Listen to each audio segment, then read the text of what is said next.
കേരളം, തമിഴ്നാട്, ബംഗാൾ ഈ 3 സംസ്ഥാനങ്ങളിലെയും ജനങ്ങൾ അവരവരുടെ സുരക്ഷയെങ്കിലും കരുതി. കാരണം എന്ന് വെച്ച് കഴിഞ്ഞാൽ ഈ കേരളവും ബംഗാളും ഒക്കെ ആയിട്ട് ഒരുപാട് സമാനതകളുണ്ട്. അത് ഒന്ന് നോക്കിയാൽ ആർക്കും മനസ്സിലാവുന്ന ഒരു കാര്യമാണ്.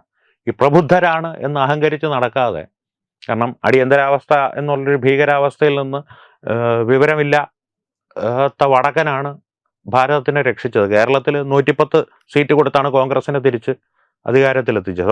സബ്ജക്റ്റ് കറക്ഷൻ 110ഓളം സീറ്റുകൾ കൊടുത്താണ് കോൺഗ്രസിനെ തിരികെ അധികാരത്തിലെത്തിച്ചത് പ്രബുദ്ധ മലയാളി. അതുകൊണ്ട് സ്വന്തം കാലിൽ കോടാലിക്ക് വെട്ടാതെ അവനവൻ്റെ ഭാവി, അവനവൻ്റെയും അവനവൻ്റെ കുഞ്ഞുങ്ങളുടെയും ഭാവി, വരും തലമുറയുടെയും ഭാവി നന്നാകണമെന്നുണ്ടെങ്കിൽ അതിനെന്താണ് വേണ്ടതെന്ന് വെച്ചാൽ ബുദ്ധിപൂർവം ചെയ്യുക.